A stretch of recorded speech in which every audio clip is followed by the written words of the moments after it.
नमस्कार, मी लक्ष्मीनारायण. मी एक सीए आहे 2004 साली आणि एक खूप मोठा कॉलेज आहे इंडियन स्कूल ऑफ बिझनेस. तिकडनं 2013 मध्ये मी MBA केलं आणि कोविडच्या दरम्यान आमचं अवंतिका अपार्टमेंट जे आयडियल कॉलनीमध्ये होतं तिकडे मी चेअरमॅन होतो आणि आमच्या बिल्डिंगची रिडेव्हलपमेंट झाली आणि आमची प्रक्रिया 1 ते 1.5 वर्ष गेलं. पण त्याच्यात भरपूर शिकायला मिळालं आणि मला काही गोष्ट असं कळलं की बहुतेक हा असं असलं असतं तर बहुतेक आमचं रिडेव्हलपमेंट पटकन झालं असतं किंवा मला काही शंका होते ते त्यावेळेस निरसन झालं नाही आणि नंतर आम्हाला कळालं. आणि त्या अनुभवातनं जन्म झालेला जे प्रकरण आहे ते आहे dreamsredevelop.com, जे 2020 मध्ये आम्ही सुरुवात केली. 2021 मध्ये त्याचा आम्ही एक टेक प्लॅटफॉर्म तयार केला आणि त्याच्यानंतर कधी कधी असं म्हणतात की काही तुम्ही सोल्युशन करतायत तर त्या सोल्युशनमध्ये पहिले प्रॉब्लेमचं पार्ट असणं गरजेचं आहे. तर आम्ही तिकडनं तीन वर्ष आम्ही प्रोजेक्ट मॅनेजमेंट कन्सल्टंट म्हणून पण बऱ्यापैकी सोसायटीमध्ये आम्ही काम केलं आणि आम्ही आता ऑलमोस्ट 350 सोसायटींचं मार्गदर्शन आम्ही करत असू. त्याच्यामध्ये 81 प्रोजेक्टमध्ये आम्ही फिजिबिलिटी रिपोर्ट आणि बिडिंगचं प्रक्रिया चालवलेली आहे आणि 18 ते 20 प्रोजेक्टचं आम्ही यशस्वी डेव्हलपर आणि त्यांचं संगाडा घातलेला आहे. तर हे करत असताना आम्हाला भरपूर प्रश्न येत असतात आणि प्रत्येक मीटिंगमध्ये जातो तर काहीतरी प्रश्न येतात आणि बऱ्यापैकी कधी कधी कमिटीमध्ये जात असताना लोक थोडंसं वाचून जातात. जे लोकांना रिडेव्हलपमेंट नाही करायचं तर ते लोक जास्त वाचून येतात, पण जे चांगले लोक असतात ज्यांना रिडेव्हलपमेंट पाहिजे आणि एक खूप कष्टाने 30 वर्षापूर्वी कसे तरी पैसे जमा करून हा फ्लॅट घेतलेला आहे आणि ज्यांना याचं टेक्निकल डिटेल्स माहिती नसतं हे लोक खूप साऱ्या मीटिंगमध्ये एकदम दाबून बसतात किंवा यांना भीती असते किंवा एक मनात एक खात्री नसते की रिडेव्हलपमेंट कसं करावं. तर ह्या स्पेशली तुमच्यासाठी आम्ही रिडेव्हलपमेंट गुरु नावाचं एक यूट्यूब चॅनल पण आम्ही चालू केलं, जिकडे आम्ही तज्ज्ञांबरोबर आम्ही बऱ्यापैकी पॉडकास्ट केलंय की आर्किटेक्ट बरोबर, पार्किंगच्या लोकांबरोबर, लॉयर बरोबर, CA बरोबर, कारण तुम्हाला हे समजणं की अरे रिडेव्हलपमेंट म्हणजे काय होतं आणि टेक्निकॅलिटीज काय हे समजणं गरजेचं आहे. म्हणजे तुम्हाला रिडेव्हलपमेंटची भीती वाटणार नाही, तुम्हाला मीटिंग अटेंड करायला भीती वाटणार नाही. समोरचा काहीतरी बोलून जातो किंवा एक सेक्शन कोट करतो किंवा काहीतरी बोलतो आणि तुम्हाला त्याचं उत्तर देता येत नाही म्हणून एक तुम्ही तिकडे काही बोलत नाही. तर हे मनात नाही भीती घालवण्यासाठी आम्ही रिडेव्हलपमेंट गुरु चालू केले आणि याच्यानंतर जे आम्ही 350 प्रोजेक्टचे जे सल्ला मार्गदर्शन केलेलं आहे आणि टेंडर चालवलं आहे, या सगळ्या जे अनुभवातनं आम्ही हा व्हिडिओ तुमच्यापर्यंत आम्ही पोहोचवतोय, जिकडे स्टेप बाय स्टेप तुम्हाला रिडेव्हलपमेंट करायचं तर काय करायचं आणि कधी कोणाची मदत घ्यायची आणि जर मदत हवी असेल तर आम्ही त्याच्यासाठी एक वेगळा एक आर्टिफिशियल इंटेलिजन्स चॅट बॉट तयार केलेला आहे तुमच्यासाठी, ज्याच्याबरोबर तुम्ही चॅट करू शकता आणि तुम्हाला त्याचं जे काही शंका असेल त्याचं निरसन करू शकतात.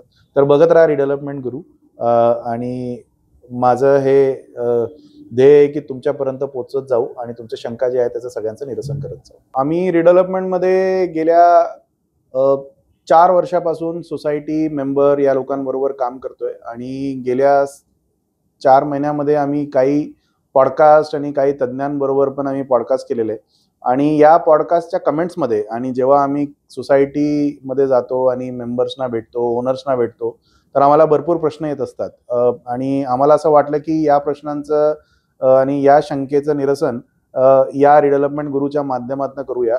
ज्याच्यात खूप बेसिक प्रश्न असतात की चालू कसं करायचं, फिजिबिलिटी रिपोर्ट कशी करायची, हे सगळे प्रश्न आहेत. तर त्याचं आम्ही उत्तर देण्याचा प्रयत्न करतोय स्टेप बाय स्टेप आणि आय होप हे सगळ्यांना आवडेल.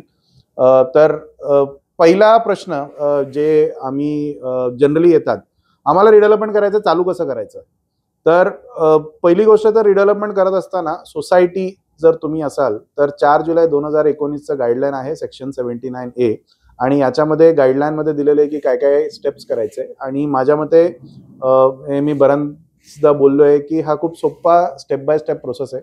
जर आपण प्रोसेसकडे लक्ष दिलं तर I think the end result चांगली रिडेव्हलपमेंट होऊ शकते. तर आता ते स्टेप्स समजून घेऊया.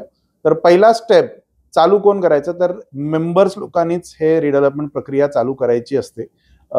कुठल्याही मेंबरची ही राईट आहे, म्हणजे हक्क आहे आणि त्याच्यासोबत जेव्हा राईट्स येतात तर काही रोल्स आणि रेस्पॉन्सिबिलिटीज पण येतात.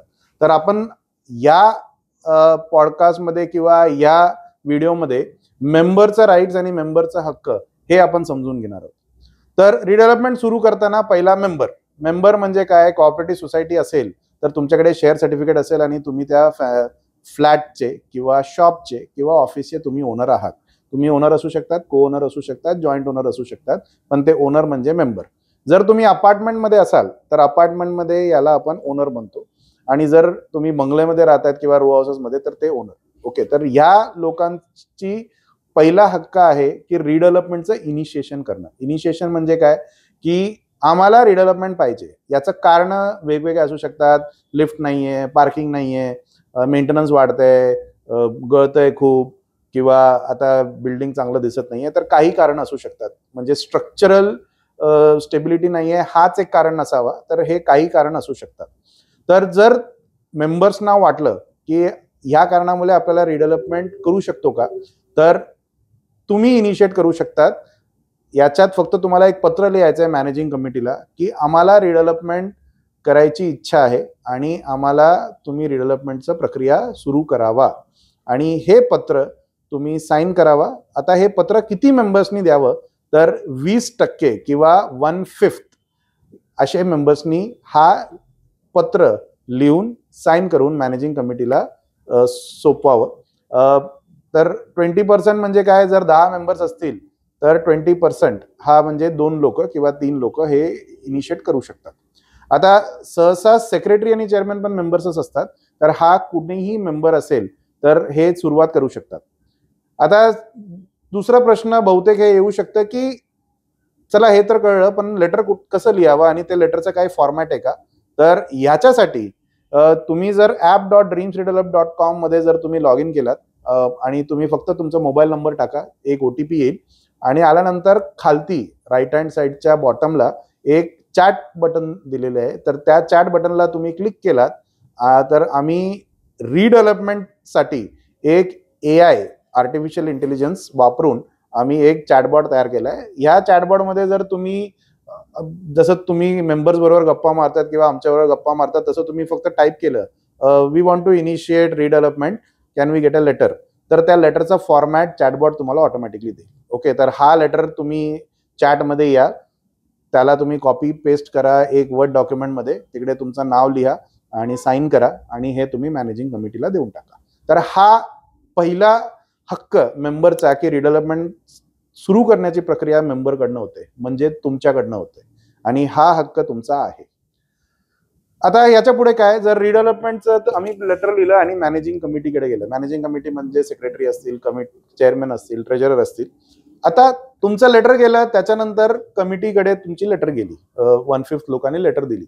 याच्यानंतर जबाबदारी आहे कमिटीचं की त्यांनी एक स्पेशल जनरल बॉडी मीटिंग बोलवावं. ओके, की आपल्याकडे असे 2 लोक, 3 लोक किंवा 20% लोकांनी आपल्याला पत्र दिलंय आणि आपण एक स्पेशल जनरल बॉडी मीटिंग बोलवतोय की आपल्याला रिडेव्हलपमेंट करायचं आहे का, आणि याच्यासाठी कमिटीनी नोटीस, एजेंडा आणि हे करावं. आणि हे नोटीस आणि एजेंडा काढताना अजून एक प्रश्न उभा राहतो की याचं नोटीस आणि एजेंडाचा फॉर्मॅट काय असावा किंवा मसुदा कसा दिसावा.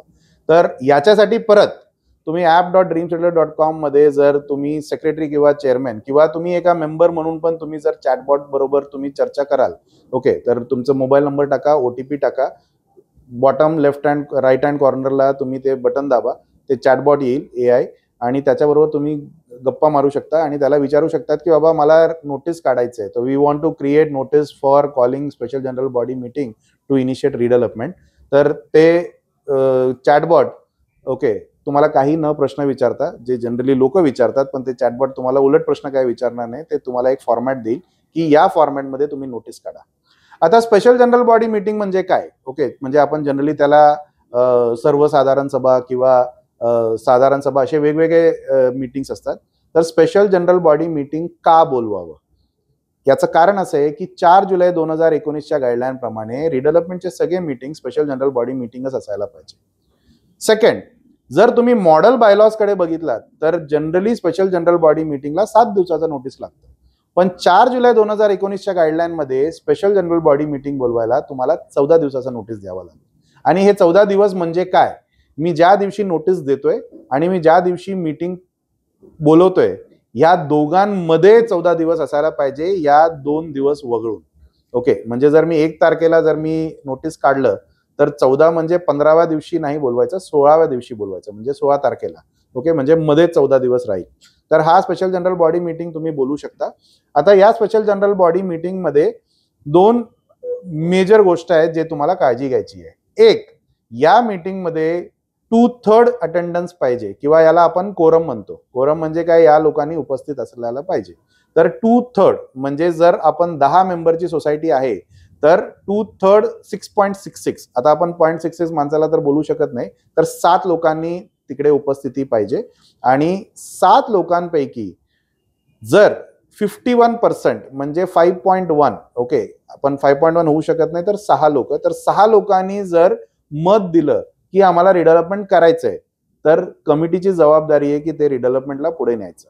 जर ह्या 6 लोकांनी सांगितलं की आम्हाला रिडेव्हलपमेंट नकोय, तर तुम्ही रिडेव्हलपमेंट तिकडेच्या तिकडे थांबू शकतात आणि रिडेव्हलपमेंट पुढे जाऊ शकत नाही. तर हे देशाचा डेमोक्रेसी देश आहे, तर तसंच प्रमाणे हे चालतं की 51% लोक जे सांगतायत त्याच्याप्रमाणे कमिटीला जबाबदारी आहे की त्याच्याप्रमाणे त्यांनी पुढे जावं किंवा नाही पुढे जावं. ओके, तर हा स्पेशल जनरल बॉडी मीटिंग कमिटीनी कंडक्ट करावं. याला जनरली लेटर मिळताना त्याच्या 8 दिवसांनी हा नोटीस तुम्ही शूट करू शकतात आणि लोकांना तुम्ही बोलू शकतात. आता याच्यात अजून एक कॉन्ट्रोवर्शियल पार्ट आहे, जिकडे काही लोक ज्यांना रिडेव्हलपमेंट नको असतं हे लोक हे प्रश्न काढतात. तर त्याचं पण आपण उत्तर आणि निरसन करून घेऊया की लोकांनी प्रत्यक्षात उपस्थित असणं गरजेचं आहे का. ओके, आता आपण जेव्हा आम्ही पुण्यात काम करतो, कोथरूडमध्ये, कल्याणी नगरमध्ये, तिकडे मेजॉरिटी लोक, काही लोक पुण्यात राहत नाहीये, ते कुठेतरी वेगळ्या देशात राहत आहेत किंवा वेगळ्या सिटीमध्ये राहत आहेत. तर याच्यासाठी तुम्ही ऑनलाईन मीटिंग पण बोलू शकता. ओके, आणि कारण त्यांचं तुम्हाला होकार पाहिजे, त्यांचं तुम्हाला वोटिंग पाहिजे आणि त्यांना तुम्हाला एकत्र घेऊन जायचं आहे. तर याच्यासाठी जर तुम्ही ऑनलाईन प्लस ऑफलाईन या पद्धत वापरलं तर लोकांना तुम्ही एकत्र घेऊन जाऊ शकता. म्हणजे फक्त ते देशाच्या बाहेर आहेत म्हणून त्यांचं वोटिंग घ्यायचंच नाही किंवा त्यांचं मत घ्यायचंच नाही, हा करू शकत नाही. तर हा basically special general body meeting कसं कंडक्ट करायचं आणि काय करायचं, आता हा प्रक्रिया आहे. आता ज्या दिवशी स्पेशल जनरल बॉडी मीटिंग आहे त्या दिवशी तुम्ही एक अटेंडन्स शीट तयार करा. अटेंडन्स शीट म्हणजे काय की किती लोक आलेत, आणि ह्या अटेंडन्स शीट फक्त ओनरचं असेल किंवा ओनर प्लस को ओनर किंवा ओनर प्लस जॉईंट ओनरचं असेल. ओके, आणि याच्यात जर तुम्ही सोसायटी आहात तर एका मेंबरच्या नावात जर 2 फ्लॅट असेल तर त्याला एकच वोट मिळेल. ओके, तर तो अटेंडन्स मध्ये स्वतःच नाव लिहेल आणि तो एकच वोट देईल दोन्ही फ्लॅटसाठी. ओके, बरं, जर तुम्ही अपार्टमेंट असाल तर तुम्हाला 2 वोट मिळेल, कारण अपार्टमेंटमध्ये ownership is percentage of the land, तर तुम्हाला तेवढं पर्सेंटेजचं वोटिंग तुम्ही करू शकता. तर हा स्पेशल जनरल बॉडी मीटिंग बोलवा आणि इकडनं तुम्ही रिडेव्हलपमेंट पुढे जाऊ शकता. ह्याच्या पुढे फक्त हा जेनरिक म्हणजे माहिती तुम्हाला देतो की याच्या पुढे प्रत्येक मीटिंग मध्ये हे 3-4 गोष्ट तुम्हाला पाळावा लागेल. म्हणजे स्पेशल जनरल बॉडी मीटिंगच बोलवायचं, 14 दिवसाचा नोटीसच द्यायचं, 2/3 कोरम असायलाच पाहिजे आणि 51% वोटिंग व्हायलाच पाहिजे, आणि अटेंडन्स शीट आणि हे नॉर्मल आहे. आणि जेव्हा आपण पारदर्शकता बोलतो तर बेसिकली सगळे माहिती देणं नोटीस सोबत, त्याच्यानंतर लोकांना जे काही माहिती आहे त्याचं पुरवठा करायचा आणि त्याच्यानंतर त्यांना मीटिंगमध्ये बोलवायचं. मीटिंगमध्ये स्पष्ट नोटीस मांडायचं आणि अजेंडा मांडायचं आणि त्याच्यानंतर त्याच्यावरती वोटिंग करायचा.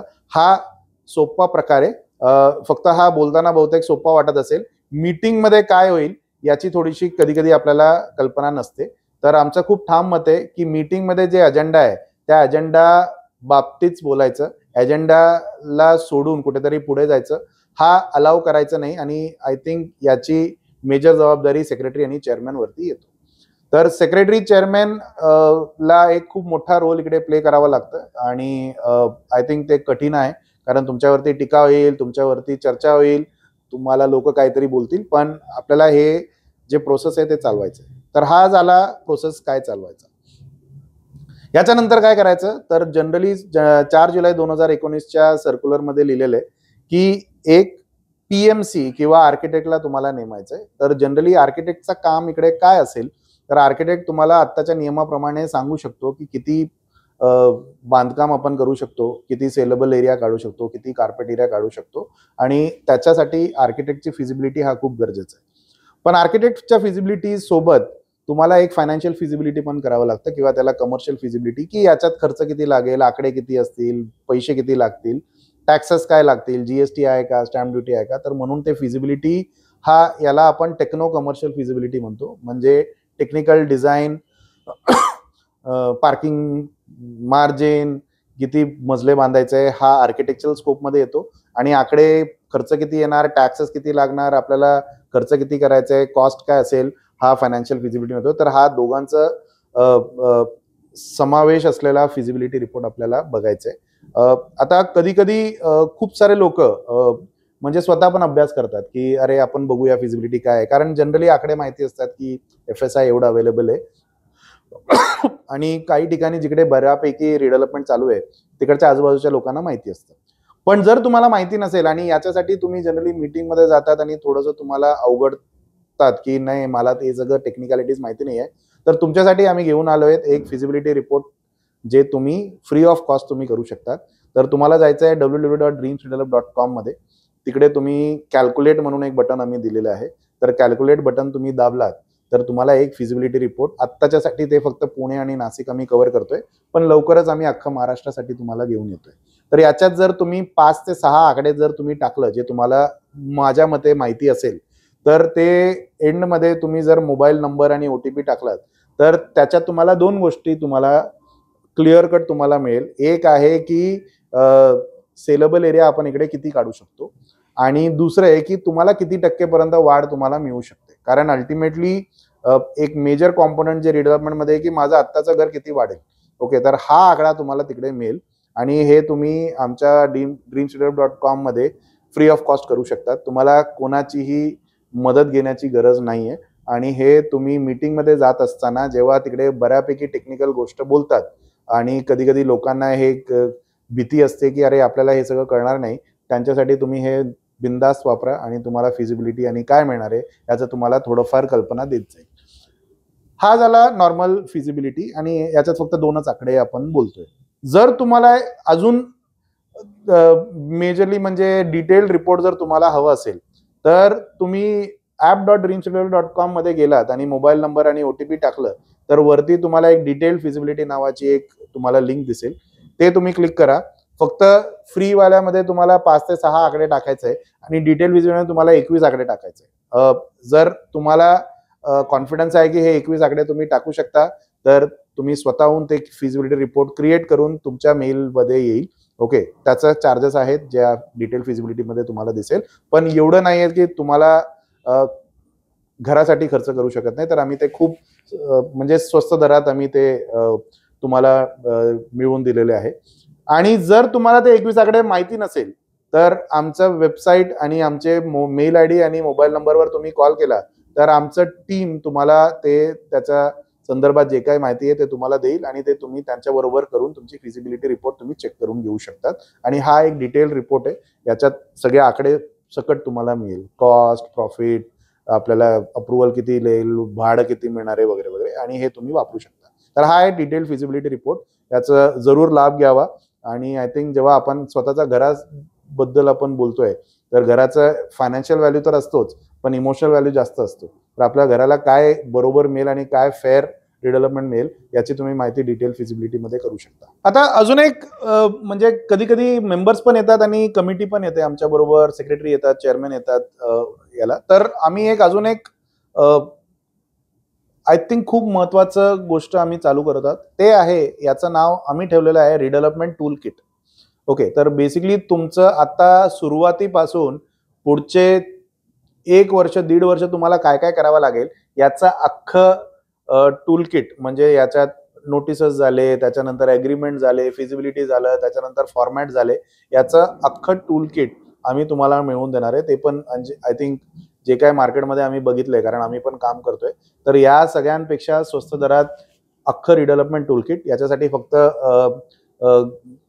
तुम्हाला गरज असं आहे की तुम्ही सगळं डिटेल्स घेऊन आमच्याकडे आलात आणि ते डिटेल्स आम्ही फीड केलं तर तुम्हाला आता नोटिसेस काय काढायचे, मिनिट्स काय असं करायचे, त्याच्यानंतर फिजिबिलिटी रिपोर्ट कसं काढायचंय, टेंडरमध्ये काय काढायचंय, त्याच्यानंतर ॲग्रीमेंट्समध्ये काय असायला हवं, ॲग्रीमेंट्समध्ये काय क्लॉसेस गरजेचं आहे नाही आहे, हे सगळं तुम्हाला रिडेव्हलपमेंट टूलकिट मिळेल. म्हणजे रिडेव्हलपमेंट टूलकिटची मेजर यूज असं आहे की तुम्ही टूलकिट तुमच्याकडे आलं तर ते पान बदलत बदलत तुम्ही प्रत्येक रिडेव्हलपमेंटच्या मीटिंगमध्ये तुम्ही जाऊन बिंदासपणे तुम्ही मीटिंग अटेंड करू शकतात आणि तुम्हाला त्या टेक्निकॅलिटीज तुम्हाला माहिती असेल आणि फॉर्मॅट्स माहिती असेल. तर तुम्ही support@dreamcitadel.com किंवा आमच्या वेबसाईटमध्ये आलात किंवा आमची जे हेल्पलाईन नंबर आहे 9130553592 इकडे तुम्ही फोन केलात तर तुम्हाला एक अपॉइंटमेंट घेऊन डेटा घेऊन त्याच्यानंतर रिडेव्हलपमेंट टूलकिट तुम्हाला आम्ही बनवून देऊ. आणि जेव्हा मी हे माझ्या रिडेव्हलपमेंट नंतर जेव्हा मी dreamcitadel.com चालू केलं होतं, माझा उद्देश हेच होतं की हे सगळं शिकून मी लोकांपर्यंत पोहोचू शकतो का आणि त्यांना आपण त्यांच्या मनातली जी भीती आहे रिडेव्हलपमेंट बद्दलची ते घालू शकतो का. तर हे रिडेव्हलपमेंट टूलकिटचा जरूर वापर करावा. आता आलं फिजिबिलिटी रिपोर्ट आणि त्याच्यानंतर फिजिबिलिटी आल्यानंतर आपल्याला आवडलं तर त्याच्यानंतर काही लिगॅलिटीज आपल्याला बघावं लागतं. आता लिगॅलिटीज म्हणजे काय? लिगॅलिटी म्हणजे पहिला ओनर कोण आहे. आता ओनरशिप दोन गोष्टीचं असतात. एक, आपल्याला रिडेव्हलपमेंटमध्ये वाढीव जागा मिळते ते जमिनीमुळे मिळते. तर जमीनचा ओनर कोण? सोसायटी ओनर आहे, अपार्टमेंट ओनर आहे, हे आपल्याला एस्टॅब्लिश करावं लागतं. आणि याचं सोसायटीमध्ये आपण जे बोलतो त्याला आपण म्हणतो कन्व्हेन्स डीड. आणि जर अपार्टमेंट असेल तर आपण म्हणतो डीड ऑफ डिक्लेरेशन. तर हे झालंय का? त्याच्यानंतर 7/12 वरती नाव आहे का आणि प्रॉपर्टी कार्ड वरती नाव आहे का, हे तीन गोष्ट व्हेरीफाय करावं लागतं.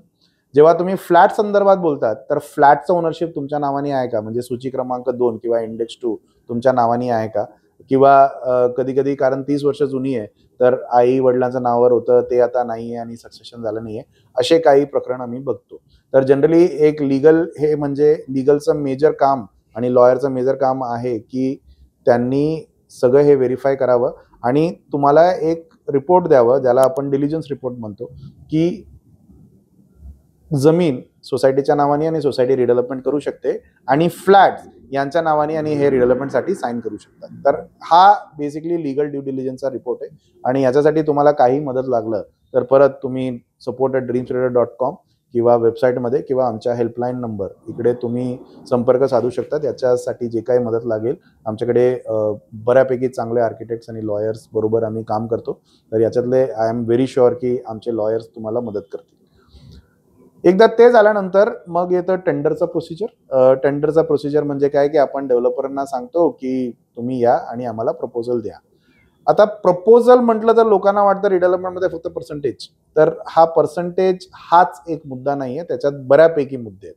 तर एक आहे की पर्सेंटेज वाढीव जागा किती मिळणार, भाडं किती मिळणार, कॉर्पस किती मिळणार, बेटरमेंट किती मिळणार, त्याच्यानंतर पार्किंग किती मिळणार, पार्किंग कसं मिळणार, त्याच्यानंतर किती वेळ लागेल, म्हणजे आम्हाला 3 वर्ष बाहेर राहायचंय, 2 वर्ष बाहेर राहायचंय की 4 वर्ष बाहेर राहायचंय, हे सगळे मुद्दे कव्हर होतील. याच्या व्यतिरिक्त एक डिटेल्ड टेंडर म्हणजे आम्हाला घरात बिल्डिंगमध्ये कॉम्पाऊंडच्या आतमध्ये काय काय मिळणार आहे, म्हणजे स्टील कुठलं वापरतील, सिमेंट कुठले वापरतील, लिफ्ट कुठले वापरतील, याचं पण एक पूर्ण. तर आमच्या रिडेव्हलपमेंट टूल किटमध्ये या सगळ्यांचा उल्लेख आहे की तुम्ही काय काय मागू शकतात आणि काय काय मागावं आणि ते का मागावं. ओके, तर हे बिडिंग आणि रिडेव्हलपमेंट टूल किटमध्ये तुम्हाला बिडिंग संदर्भात बऱ्यापैकी माहिती मिळेल आणि तुम्ही बिडिंग करताना आपण काय मागायचं याच्याबद्दल तुम्ही खात्रीने बोलू शकता जेव्हा तुम्ही मीटिंगला जाता. आता टेंडर झाल्यानंतर जनरली डेव्हलपर येतो आणि लोक जनरली हे प्रश्न बऱ्यापैकी विचारतात कारण एक भीती असते की एक थर्ड पार्टी रिडेव्हलपमेंटमध्ये येत आहेत. आता थर्ड पार्टी येताना डेव्हलपर कसं निवडायचं, तर याच्यासाठी बऱ्यापैकी गोष्ट आणि वेगवेगळे मत असू शकतात. पण आमच्या मते डेव्हलपर कुठला चूज करायचा याचं आय थिंक 5 ते 6 पॅरामीटर्स आहे जे आय थिंक तुम्ही बघितलात तर तुम्ही थोडंफार निवांत होऊ शकतात की नाही आपल्याला घर परत मिळणार आहे. तर एक आहे की डेव्हलपर त्याचा एक्सपिरियन्स, म्हणजे तो कधीपासून काम करतोय, किती प्रोजेक्ट्स केलेत आणि रिडेव्हलपमेंट किती केलेत. रिडेव्हलपमेंट करणं गरजेचं आहे का, तर काही लोक हो बोलतात, काही लोक नाही म्हणतात. पण रिडेव्हलपमेंट केलं असण्याने हा अनुभव येतो की लोकांशी कसं बोलायचं आणि त्यांचं काय काय त्यांना द्यावं लागेल आणि त्या लोकांबरोबर कसं संपर्क साधायचा आणि कसं कन्व्हर्सेशन करायचं आणि त्यांचं कसं ऐकून घ्यायचं, हा आय थिंक एक अनुभव येतो आणि म्हणून रिडेव्हलपमेंटचा एक्सपिरियन्स असलेला डेव्हलपर इज बेटर. ओके, पण रिडेव्हलपमेंट नसेल पण खूप सारं कन्स्ट्रक्शन केलेलं आहे आणि डेव्हलपर खूपच रेप्युटेड आहे, तर आय थिंक ते पण चांगले आहेत, कारण आपल्याला अल्टिमेटली घर परत मिळणं हा आपला आय थिंक मेजर गरज आहे.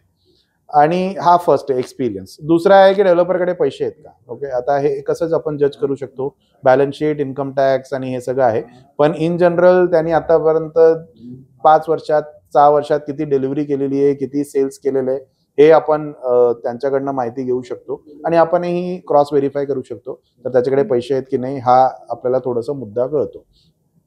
तिसरा आणि आय थिंक सगळ्यात महत्वाचा, delivery of the developer. Delivery म्हणजे काय की त्यांनी डेव्हलपमेंट कंप्लीट केलंय, घर त्यांनी दिलेली आहे आणि ते घर दिलेले लोक तुम्हाला दिसत आहेत आजूबाजूला. तर आय थिंक रिअल इस्टेटमध्ये डिलिव्हरी कमीत कमी 3 ते 4 वर्षानंतर दिसतं. तर नवीन डेव्हलपरचं डिलिव्हरी कधी कधी दिसत नाही आणि ते तुम्ही डेव्हलपर बरोबर चर्चा करू शकता, डेव्हलपरकडनं माहिती घेऊ शकता, बाहेरच्या लोकांकडनं माहिती घेऊ शकता.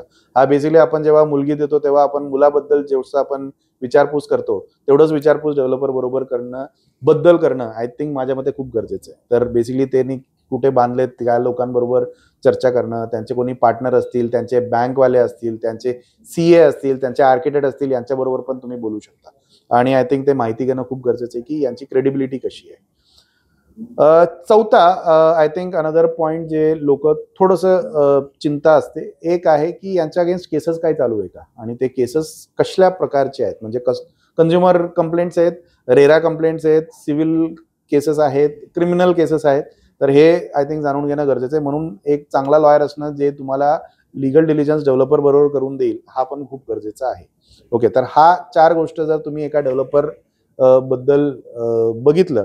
त्याच्यानंतर 5वा आहे की हा डेव्हलपर ऑफर कसं देतोय, हा आय थिंक महत्वाचा आहे, कारण ऑफर ऍक्च्युली महत्वाचं आहे. आणि 6वा गोष्ट म्हणजे जनरली तुम्ही जेव्हा त्यांच्याबरोबर जातात एक वाईब मॅच होते का डेव्हलपर बरोबर, आय थिंक हा पण बघणं गरजेचं आहे की म्हणजे तो कसं बोलतो, कसं वागतो लोकांबरोबर. तर हा आय थिंक हे 6 पॉईंट जर तुम्ही एका डेव्हलपर बद्दल बघितलं तर तुम्हाला बऱ्यापैकी खात्री येऊन जाईल की हा बाबा हा आपल्याला घर परत देईल आणि पर्सेंटेज जे काय तो ऑफर करतोय तो देतोय आणि त्याची डिलिव्हरी पॅटर्न आपल्याला दिसते की हा 4 वर्ष 5 वर्षामध्ये त्यांनी दिलेले आहे. तर तो त्याच्या ब्रँड नेमसाठी आणि त्याच्या नावासाठी तरी तो जपेल, कारण त्यांचं ब्रँडिंग पण तेवढंच गरजेचं आहे. त्यांना अजून एक प्रोजेक्ट मिळाला. तर आय थिंक हे 6 गोष्ट तुम्ही डेव्हलपर बरोबर बघितलात तर आय थिंक चांगलं राहील आणि तुम्ही खात्रीनी रिडेव्हलपमेंटमध्ये जेव्हा तुम्ही घराच्या बाहेर पडतात एक मनात खात्री असते की हा बाबा आपलं घर परत आपल्याला मिळणार आहे. आता याच्यात पर्सेंटेज सोबत काही गोष्ट आहे जे खूप महत्वाचं आहे आणि आय थिंक हा सगळ्यात महत्वाचा गोष्ट आहे रिडेव्हलपमेंटमध्ये. 2 गोष्ट जे तुमचा खर्च वाढवणारे नवीन बिल्डिंग. आता जेव्हा तुम्ही जुन्या बिल्डिंगमध्ये राहताय तर मेंटेनन्स कधी कधी 500 रुपये पर महिने, 800 रुपये पर महिने असं काहीतरी असतं आणि नवीन घरात गेल्यानंतर तेच 5,000, 8,000, 10,000 रुपये पर महिने जातो आणि हा मिडल क्लास लोकांना, ज्यांचं रिटायर्ड झालेले लोक आहेत, पेन्शन येते किंवा मुलं बाहेर राहतात, ह्या लोकांना याचा खूप जास्त त्रास होतो. तर मेंटेनन्स हा आय थिंक खूप महत्वाचा गोष्ट आहे जे तुम्ही सगळ्यांनी एकत्र बसून चर्चा करायची की हे आपण कसं कमी करू शकतो. तर आपण अशा गोष्ट वापरू शकतात का जे मेंटेनन्स कमी करेल, आपण अशा गोष्ट मागू शकतो का ज्यांनी आपल्याला रेव्हेन्यू मिळेल सोसायटीला, आपण अशा गोष्ट मागू शकतात का ज्याने आपल्याला पैसे जरा जास्त मिळेल. फॉर एक्झाम्पल मी तुम्हाला कॉर्पस फंड सांगितलं होतं, तर कॉर्पस जास्त मागितलं आणि ते मी एफडी मध्ये ठेवलं आणि मला एफडी मधनं 7% 7.5% जर इंटरेस्ट आलं त्याच्यातनं मी मेंटेनन्स चालू शकतो का. हा आय थिंक हा विचार बऱ्यापैकी लोकांना पटतं, पण त्याला एक्झिक्यूट कसं करायचं हे माहिती नसतं. तर आय थिंक जेव्हा तुम्ही एका डेव्हलपरकडनं प्लॅन घेता तर त्यांच्याकडनं अजून एक डिटेल घ्या की हा बिल्डिंग बांधून, हा लिफ्ट लावून, हा मोटर लावून आणि हा जनरेटर लावून बाबा आमचं टोटल मेंटेनन्स किती येईल महिन्याला ते सांग. ओके, फॉर एक्झाम्पल तुमचं मेंटेनन्स नवीन बिल्डिंगचं येणार आहे समजा 10 लाख. ओके, महिन्याचं म्हणजे पूर्ण वर्षाचं येईल 1,20,00,000. ओके, तर या 1,20,00,000चं 7% इंटरेस्ट जर मला कमवायचं आहे तर मला कॉर्पस किती मिळेल याचं तुम्ही बॅक कॅल्क्युलेशन करू शकता. ओके, म्हणजे 7% 1,20,00,000 म्हणजे प्रिन्सिपल किती असायला पाहिजे. हा अमाऊंट तुम्ही कॉर्पसमध्ये मागितलात तर बऱ्यापैकी सोसायटीमध्ये झिरो मेंटेनन्सची प्रक्रिया पण आपण चालवतो आणि हा आय थिंक चांगली प्रक्रिया आहे. माझ्यामध्ये तुम्हाला 10 स्क्वेअर फूट जास्त मिळालं पेक्षा तुम्हाला मेंटेनन्स झिरो आहे, याच्यामध्ये तुमचं भाडं वाढेल आणि तुमचं घराचं व्हॅल्यू पण वाढेल. आणि I think zero maintenance society हा लवकरच एक नवीन नॉर्म होऊन जाईल, ज्याच्यामध्ये लोक जेव्हा भाड्याने फ्लॅट देतात आणि ते 40,000 रेंट चार्ज करतात, पण त्यांना 8,000 भाडं मेंटेनन्स द्यावं लागतं, तर त्यांच्या खिशात ऍक्च्युली 32,000च येतोय. त्याच्यापेक्षा झिरो मेंटेनन्स सोसायटीमध्ये जर तुम्ही 40,000 दिलं, हा हक्क 40,000 तुम्हाला तुमच्या खिशात येईल. सेकंड आहे, जर तुम्ही तिकडे राहतायत, तर राहत असताना पण तुम्ही झिरो मेंटेनन्स मध्ये राहत असाल, तर तुम्हाला खूप बरं वाटेल की अरे ठीक आहे, नॉर्मल खर्चासाठी जे काय आहे ते कॉर्पस बघून घे. हे करूनही तुम्हाला मेंटेनन्स तरी काढायचं जेवढं तुम्ही आता काढताय. तर बेसिकली मेंटेनन्सचा खूप जास्त त्रास होत नाही. आणि आय थिंक याला जनरली कॉर्पस आणि चांगले अम्युनिटीज जे खर्च कमी करेल, सस्टेनेबल गोष्ट, जे LED वापरा किंवा असे पेंट्स वापरा ज्याने तुमचा खर्च कमी होईल, किंवा असे अम्युनिटीज मागा ज्याच्यानं काहीतरी रेव्हेन्यू उत्पन्न होईल. म्हणजे जर तुम्ही कोवर्किंग स्पेस दिलं लोकांना आणि त्याचं भाडं चार्ज केलं, तुम्ही एक हॉल केलं आणि त्याचं भाडं चार्ज केलं, कारण जनरली एका बिल्डिंगमध्ये जिकडे 40-50 लोक राहतात, बर्थडे होत असतात, किटी पार्टी होत असतात, मुंज होत असतो, जिकडे छोटे म्हणजे क्वांटिटीमध्ये लोक येतात नंबर्समध्ये, तर तिकडे तुम्ही भाड्याने पण देऊन ऍक्च्युली तुम्ही ते एक उत्पन्न तयार करू शकता जे सोसायटीला जाईल आणि त्याच्याने तुमचं मेंटेनन्स कमी होईल. तर हा तुम्ही कॉर्पस राबवू शकतात. आणि हे कसं करायचं आणि याचा आकडे जर तुम्हाला पाहिजे असेल, तर support@dreamsbuilder.com मध्ये तुम्ही लिहू शकता, किंवा आमच्या वेबसाईटला तुम्ही भेट द्या, किंवा आमच्या ऑफिसला भेट द्या. आणि याच्यासाठी जेव्हा तुमचं व्यवस्थित वेळ असेल बिडिंग करताना किंवा डेव्हलपर नेगोशिएशनला, तर याच्यासाठीचं जे काय मदत लागेल ते आम्ही तुम्हाला बनवून देऊ आणि याचा आकडेवारी तुम्हाला आम्ही बनवून देऊ. तर हा झाला कॉर्पसचा. अजून एक गोष्ट जे जनरली खूप जास्त खर्चिक होतो ते आहे प्रॉपर्टी टॅक्स. ओके, तर जनरली लोकांना प्रॉपर्टी टॅक्स आत्ता जर तुम्ही नॉर्मल जे सायझसचे फ्लॅट्स आहेत आणि जे 25-30 वर्ष झालेले डेप्रिशिएटेड प्रॉपर्टी आहे, याचा जनरली प्रॉपर्टी टॅक्स 4,000, 6,000, 8,000च्या दरात असेल.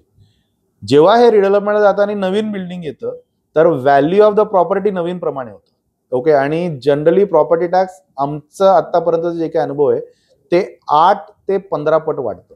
ओके, तर जे तुम्ही आता 6,000 भरतायत ते बहुतेक 30,000 होईल, 40,000 होईल, 50,000 होईल, डिपेंडिंग ऑन द लोकेशन आणि व्हॅल्यू. तर प्रॉपर्टी टॅक्स मध्ये जर तुम्ही ग्रीन बिल्डिंग नावाची एक कॉन्सेप्ट जर केली, याला देणारे 2 संस्था आहेत, IGBC किंवा ग्रिहा, तर यांच्याकडनं तुम्ही ग्रीन बिल्डिंगचं सर्टिफिकेशन घेतलं तर तुम्हाला 22% सर्वसाधारण करवरती तुम्हाला सूट मिळतं. आणि आय थिंक ते 22% सर्वसाधारण करवरती जे सूट आहे ते बऱ्यापैकी चांगलं अमाऊंट आहे जे तुम्ही वाचवू शकतात.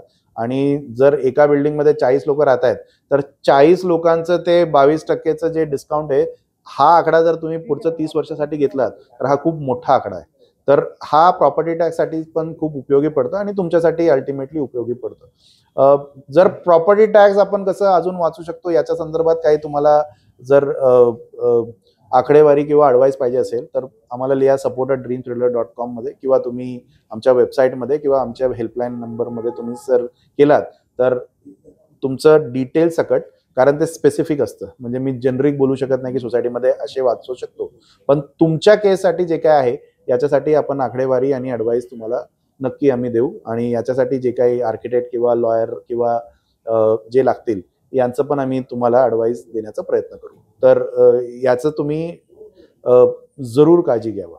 आता जेव्हा हे झालं आणि डेव्हलपर नेमलाय, आपल्याला काय पाहिजे हे आपण केलं, त्याच्यानंतर आय थिंक अंगात शहारे आणणारे किंवा थरथरणारे एक गोष्ट आहे, तर ते असतं लिगल ॲग्रीमेंट्स.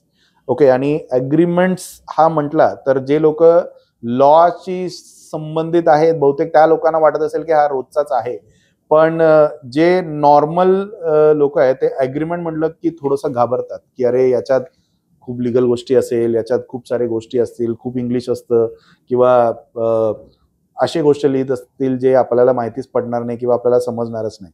तर याच्यासाठी परत app.dreamsbuilder.com तुम्ही तुमचा मोबाईल नंबर टाका, OTP टाका, आणि याच्यामध्ये तुम्ही आमच्या चॅटबॉट बरोबर परत चॅट करू शकतात की ॲग्रीमेंट्समध्ये काय काय क्लॉज असावा आणि ते का असावा आणि याच्यामधनं का तुम्ही सेफगार्ड होऊ शकतात. तर याच्यात मी तुम्हाला काही उदाहरणं देतो जे बाय द वे तुमचं घर परत मिळेल का याच्यासाठी खूप जास्त गरजेचं आहे हे क्लॉसेस ॲग्रीमेंटमध्ये ठेवणं. सगळ्यात पहिला क्लॉज जे तुम्ही मेमोरँडम ऑफ अंडरस्टँडिंग असू द्या किंवा डेव्हलपमेंट अग्रीमेंट असू द्या, जे 2 ॲग्रीमेंट्स होतात याच्यात ठेवणं आहे एक्झिट क्लॉज. एक्झिट क्लॉज म्हणजे काय की बाबा 1 वर्ष झालं पण डेव्हलपर काम सुरूच करत नाहीये, तर मी तिकडनं बाहेर पडू शकतो आणि मी डेव्हलपरलाही सांगू शकतो की आता आपलं दोघांचं जे नातं आहे ते तुटलेलं आहे.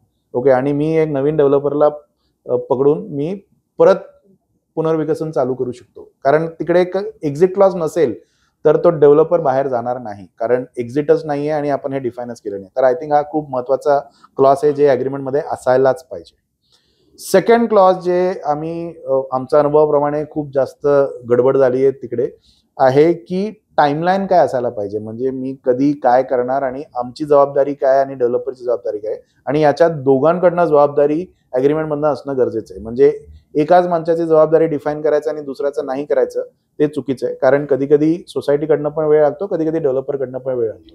तर दोन्ही लोकांनी एक टाइमलाईन फिक्स करायचं की या तारखेला किंवा या ड्युरेशन मध्ये हे गोष्ट व्हायलाच पाहिजे, हे बंधन घालणं खूप गरजेचं आहे. नाहीतर जे चांगली लोक आहेत, म्हणजे तुमच्यासारखे जे मेंबर्स आहेत ज्यांना रिडेव्हलपमेंट पाहिजे आणि त्यांनी भरपूर सपोर्ट केले, हे लोक, ते लोक ज्यांना रिडेव्हलपमेंट नको आहे आणि जे त्रास देतात, ह्या लोकांमुळे या लोकांना सगळ्यात जास्त त्रास होतो.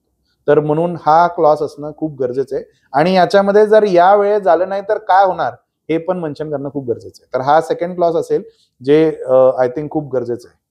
तिसरा क्लॉज आणि थोडंसं कॉन्ट्रोवर्शियल क्लॉज आहे आणि आय थिंक भरपूर लोक विचार करतात की हे सांगू की नको, पण कारण आम्ही या क्षेत्रात 4 वर्षापासून काम करतोय आणि फायनान्स हा बॅकग्राऊंड आहे, तर आय थिंक हे खूप महत्वाची गोष्ट आहे. ह्याच्यात बहुतेक काही डेव्हलपर नाराज होऊ शकतात, काही सोसायटी बोलू शकतात की नाही आमचे पर्सेंटेज कमी झालं, पण माझ्या मते रिडेव्हलपमेंटचा जो पूर्ण मुद्दा आहे ना हा क्लॉज आहे की पूर्ण प्लॅन सँक्शन केल्याशिवाय आम्ही घराच्या बाहेर पडणार नाही. हा क्लॉज असणं माझ्या मते खूप जास्त गरजेचं आहे. याच्यात बेसिकली थोडंसं स्टार्टिंगला खर्च जास्त होतो, पण कमीत कमी तुमचं पूर्ण प्लॅन आणि तुमचं पूर्ण घर हा सँक्शन होऊन जातो आणि तिकडे परत बंद पडणार आहे का हा मनात विचार येत नाही. आणि डेव्हलपरलाही हे काळजी वाटत नाही की काही रेग्युलेशन चेंज झालं तर माझं प्लॅन परत चेंज होईल का, मला कमी करावं लागेल का, जास्त करावं लागेल का. हा पूर्ण जे काळजी आहे हा जनरली पूर्ण प्लॅन सँक्शन केल्याने जनरली निघून जातो. तर आय थिंक ते खूपच महत्वाचा पॉईंट आहे. तर हा 3 पॉईंट उदाहरणार्थ मी तुम्हाला दिले की असे पॉईंट्स आहेत, असे भरपूर पॉईंट्स आहेत. हे पॉईंट्स जाणून घ्यायला तुम्ही app.dreamsreader.com मध्ये जर लॉग इन केलात, मोबाईल नंबर टाकला आणि ओटीपी आणि आमच्या चॅटबॉटमध्ये गेलात, तर ते तुम्हाला असे बऱ्यापैकी क्लॉसेस तुम्हाला देईल, जे तुम्ही MOU किंवा डेव्हलपमेंट अग्रीमेंटमध्ये तुम्ही हे जर केलात तर आय थिंक रिडेव्हलपमेंट मध्ये तुम्हाला जास्त काळजी राहणार नाही. आणि हे प्रत्येक दिवस एक भीती असते की अरे रिडेव्हलपमेंट करतोय ना, हे भीती राहणार नाही. तर आय थिंक हा अग्रीमेंट आणि हे असणं जास्त गरजेचं आहे. तर आतापर्यंत आपण बघितलं की रिडेव्हलपमेंटमध्ये डेव्हलपर कसं नेमायचं, काय अग्रीमेंट करायचं नॉल. आता बेसिकली 2 अजून प्रोसेस किंवा स्टेप चालू होतात. एक आहे की मधल्या काळात काय करायचं, तर एक आर्किटेक्ट किंवा एक civil engineer, RCC consultant, structural ऑडिटरला तुम्ही नेमू शकता, जो बघेल की तुमचं कन्स्ट्रक्शन व्यवस्थित चाललंय का, टाइमलाईन बरोबर चाललंय का, क्वालिटी सगळं मेंटेन होतंय की नाही. आणि याच्यासाठी तुम्ही जनरली एक चांगला आर्किटेक्ट प्लस सिव्हिल इंजिनियर टीमला तुम्ही नेमू शकता आणि ते तुमच्या प्रोजेक्टची काळजी घेतील आणि तुम्हाला एक नियमित रिपोर्ट देतील की अरे हा सगळं व्यवस्थित चाललंय. आणि कधी कधी अर्ली वॉर्निंग सिग्नल्स देऊ शकतात. अर्ली वॉर्निंग सिग्नल्स म्हणजे काय की अरे मला वाटतंय की आता ना 2-3 महिन्यामध्ये काम जरा स्लो झालंय किंवा जे करायचं होतं ते नाहीये, काहीतरी वेगळं डिझाईन आलं, असे झाल्यानंतर जेव्हा फ्लॅट तयार होते त्याच्यानंतर कधी काय करू शकत नाही आपण. पण हा जर पहिले आपल्याला कळाला तर आय थिंक काही आपण त्याच्यासाठी उपाय काढू शकतो किंवा आपण चर्चा करू शकतो डेव्हलपर बरोबर की हा जे आमचं कमिटमेंट होतं ते बरोबर आम्हाला दिसत नाहीये, तर का झालंय, कशासाठी झालंय, हे आय थिंक समजून घेणं गरजेचं आहे. आणि हे कन्स्ट्रक्शन फेज झालं आणि त्याच्यानंतर जर जेव्हा आपल्याला फायनली आपल्या हातात फ्लॅट म्हणजे ओसी येते नवीन बिल्डिंगचं, तर तेव्हा फ्लॅट घेताना काय काय काळजी घ्यावं. तर एक आहे की आमची एक टायअप आहे एका कंपनी बरोबर, ज्याच्यामध्ये होम इन्स्पेक्शन करतात. होम इन्स्पेक्शन करतात म्हणजे काय करतात की आतमधली कन्स्ट्रक्शन, बाथरूम मध्ये स्लोप बरोबर झालंय का, त्याच्यानंतर डोअरची फिटिंग झाली का, हे सगळं करून देण्यासाठी. आणि याच्यासाठी जर तुम्हाला इन्स्पेक्शन करून घ्यायचं आहे तर आम्हाला संपर्क साधा support@dreamsreader.com मध्ये. आणि आमचं dreamsettler.com वेबसाईटमध्ये एक ऑफर म्हणून एक पेज आहे, तिकडे पण ते सर्व्हिसेस आहेत, तर तुम्ही तिकडे पण तुम्ही ॲक्च्युली जाऊन भेट घेऊ शकता. आणि होमचं इन्स्पेक्शन म्हणजे हा फिजिकल इन्स्पेक्शन आपण म्हणतोय.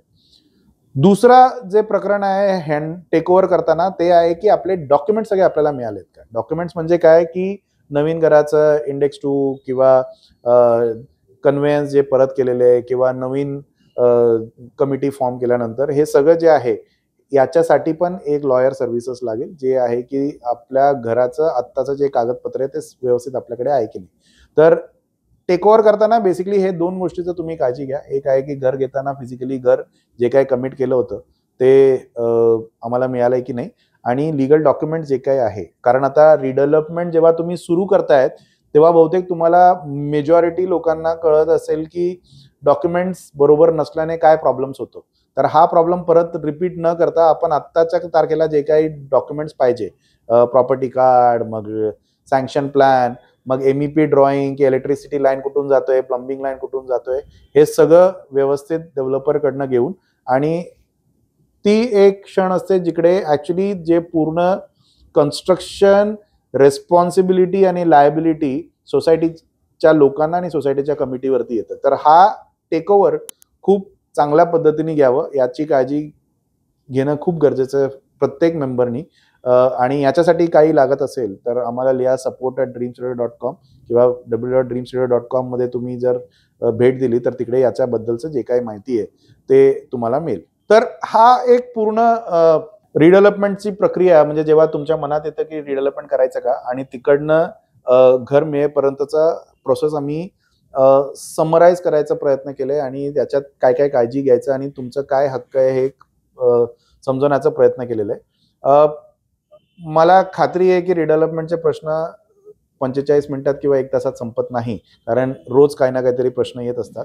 तर त्या प्रश्नांसाठी आमचं जे चॅटबॉट आहे ते तुम्ही जरूर वापर करा, की तुम्हाला काहीतरी प्रश्न आलं तर तुम्ही मोबाईल नंबर टाकून OTP टाकून चॅटबॉटमध्ये गेलात की मला हे प्रश्न आहे, तर आम्ही ते चॅटबॉटला या पद्धतीने आम्ही तयार करतोय की तुमच्या प्रश्नांचं उत्तर त्यांनीच द्यावं.